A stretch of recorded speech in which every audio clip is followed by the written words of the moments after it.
Janusz Staroscik, prezes zarządu Stowarzyszenia Producentów i Importerów Urządzeń Grzewczych, a może dodam jeszcze przy okazji członek Pool of Experts szwajcarskiej agendy rządowej Switzerland Global Enterprise.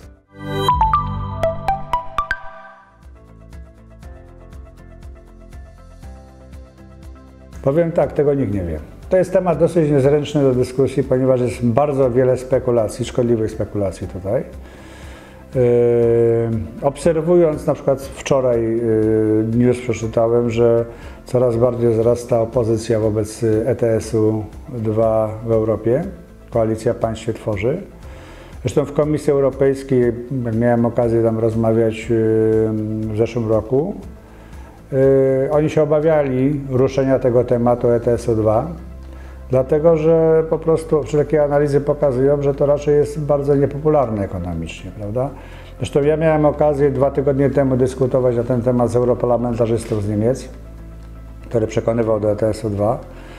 Natomiast z drugiej strony na przykład, nie wiem, na różnych publikacjach dotyczących pomp ciepła, no to się wskazuje, że pompy ciepła się gorzej sprzedają, dlatego że gaz jest za tani, prawda? Jest to bardzo kosztowne, bardzo ryzykowne podejście i na pewno nie pomaga pompom ciepła. Dlatego, że to, że co się dzieje w tej chwili z pompami ciepła, to jest też wynikiem tego typu propagandy, więc ja właśnie ten temat podjąłem podczas tej rozmowy 2 tygodnie temu i powiedziałem, że zamiast podwyższać cenę gazu i tak naprawdę doprowadzać do tego, że ogrzewanie w Europie byłoby dobrem luksusowym, do czego nie można dopuścić, bo będzie rewolucja, po prostu się skończy projekt europejski. To jest doskonale wykorzystywane w tej chwili przez ruchy antyeuropejskie i jako argument, prawda, anty i po prostu do tego się nie da zbić. Ja powiedziałem, że zamiast tutaj kombinować z podwyżką cen gazu, to lepiej należy ciężko pracować nad tym, żeby obniżyć cenę energii elektrycznej. Na przykład w Polsce w tej chwili, ja dostałem ostatnio taką informację, no to jest, mówimy to jak w tym momencie nie o odbiorcy końcowym, a o przemyśle, że tam chyba złoty 17 jest za kilowatogodzinę, prawda? W porównaniu Chiny mają chyba 37 groszy, a we Francji 71. No mówię, no to w jaki sposób polski przedsiębiorca ma być konkurencyjny w tych warunkach, prawda?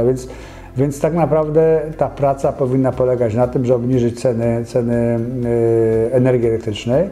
Natomiast tak jak w tej chwili można to wywnioskować ze wszystkich tych przekazów medialnych, które się przetaczają przez Europę, bo to nie dotyczy tylko Polski, od razu mówię, bo to jest ogólnoeuropejska sprawa, to po prostu nie po to się próbuje stworzyć monopol elektroenergetyczny, żeby ceny obniżyć, prawda? No bo nie po to się monopole tworzy, więc tak chciałem powiedzieć. Natomiast oczywiście ubranie tego w religię klimatyczną, prawda, i CO2, no to jest druga sprawa, co wcale nie znaczy, że kierunek ograniczenia emisji dwutlenku węgla i wykorzystania odnawialnych źródeł energii jest błędny, bo jest absolutnie dobry, prawda?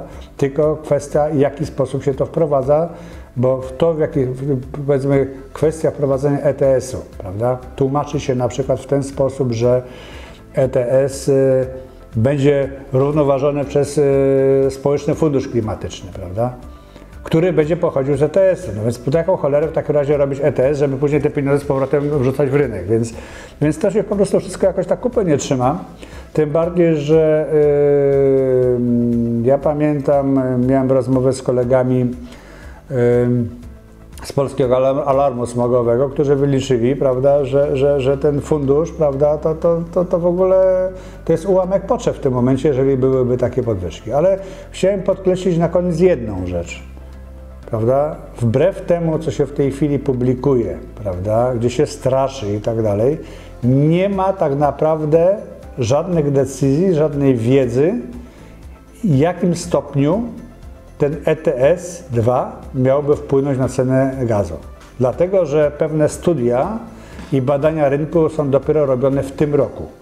A pamiętajmy, że bomba wybuchła, prawda, i cała propaganda antygazowa oparta na ETS-ie 2 eksplodowała równo rok temu. Prawda? Kiedy były różne spekulacje, tam można tworzyć, wiecie, raporty, prawda, na zamówienie, które wykażą, że cena gazu razy 3, prawda, będzie i tak dalej. No słuchajcie, no wiadomo, jeżeli powiedzmy Rada Mędrców usiądzie i coś takiego wymyśli, to ich na taczkach obywatele wywiozą za chwileczkę, więc no, myślę, że ten opór coraz większej grupy państw w Europie, w Unii Europejskiej przeciwko takiemu trybowi wprowadzania i tutaj straszeniu spowoduje to, że jednak to będzie podlegało rewizji. Natomiast oczywiście ETS-2 będzie miał sens wtedy, kiedy w stosunku do gazu będzie realna, akceptowalna społecznie alternatywa.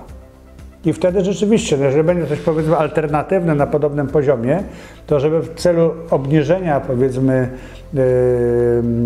zużycia powiedzmy gazu i emisji CO2, no to wtedy wiadomo tego typu mechanizm można wprowadzić, ale nie na zasadzie takiej, że wprowadzamy ten mechanizm nie wiadomo na jakim poziomie, a ludzie później zakręcają grzejniki i wyłączają kocioł, bo nie stać ich na ogrzewanie, prawda? Tylko dlatego, a nie stać ich też na pompę ciepła, prawda? Czy dom mają dostosowany do tego, żeby ogrzewanie elektryczne robić.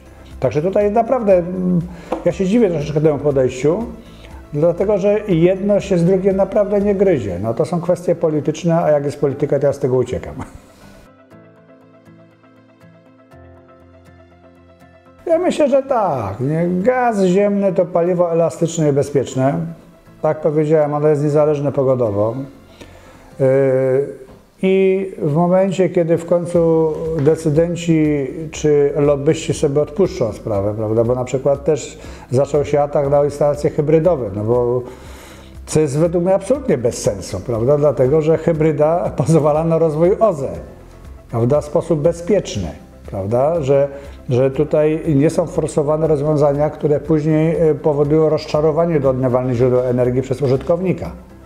Natomiast to właśnie ta elastyczność, powiedzmy paliwo gazowe w momencie, kiedy nie mamy słońca, nie mamy wiatru, prawda, czy nie mamy energii elektrycznej z odnawialnych źródeł energii, żeby ogrzewać elektrycznie, no wiadomo, wtedy ta energia musi być z kotła gazowego, prawda, czy z turbiny gazowej, czy węglowej, nie daj Boże, jeszcze gorzej, prawda, gdzieś tam w elektrowni.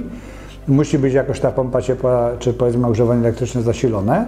Natomiast jest jeden problem, mianowicie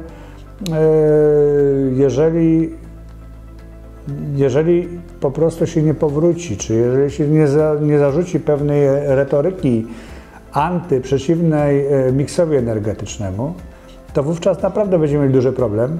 Dlaczego? Dlatego, że na przykład przy przesileniu, przy zwiększonym zaopatrzeniu na energię elektryczną, my możemy, na przykład taka możliwość jest w tych pompach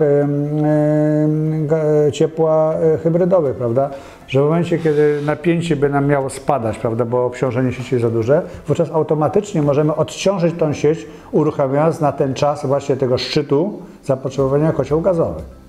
Natomiast jak będziemy mieli blackout, to nie będzie chodzić nic. Kocioł gazowy też musi mieć wtyczkę i też elektronika cała chodzi na energii elektrycznej, kocioł na biomasę, na pellet jak najbardziej też, bo podajniki, niepodajniki, prawda, automatyka, to wszystko też wymaga energii elektrycznej, prawda, a już pompa ciepła, ogrzewanie kotły elektryczne czy ogrzewanie powierzchniowe, prawda, no to samo z siebie, jak nie ma prądu, no to w tym momencie nie ma ciepła, więc tak naprawdę zwłaszcza dla osób, które już posiadają to źródło zasilane gazem ziemnym, czy gazem generalnie, bo tutaj ja już nie mówię o gazie ziemnym samym, żeby tutaj nie wyciągać jakiegoś trupa z szafy, prawda, bo przyszłością są paliwa odnawialne, prawda, czyli gazy odnawialne.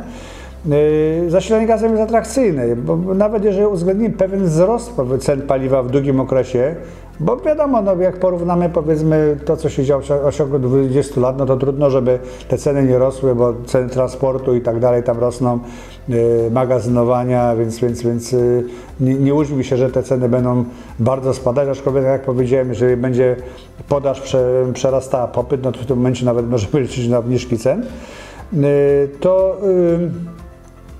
to należy to porównać tak samo do wzrostu cen innych nośników energii, bo one też nie będą stać w miejscu.